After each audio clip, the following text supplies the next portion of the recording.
নবী করিম সাল্লাল্লাহু আলাইহি ওয়াসাল্লাম বলেছেন, তোমাদের মধ্যে সেই সর্বোত্তম যে কুরআন শিক্ষা করে এবং অন্যকে শিক্ষা দেয়। সহিহ বুখারী। এই হাদিসটি আমাদের জীবনের জন্য এক বিশাল শিক্ষা। কুরআন শুধু পড়লেই হবে না, তার অর্থ বুঝতে হবে এবং সেই জ্ঞান অন্যদের মাঝেও ছড়িয়ে দিতে হবে। একজন মানুষ যখন কুরআন শেখে এবং অন্যকে শেখায়, তখন সে আল্লাহর কাছে সবচেয়ে উত্তম হয়ে যায়।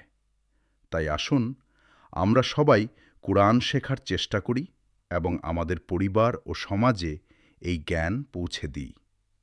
যদি এই হাদিসটি আপনার ভালো লেগে থাকে, তাহলে ভিডিওটিতে একটি লাইক দিন, বন্ধুদের সাথে শেয়ার করুন এবং আপনার মতামত কমেন্টে জানাতে ভুলবেন না।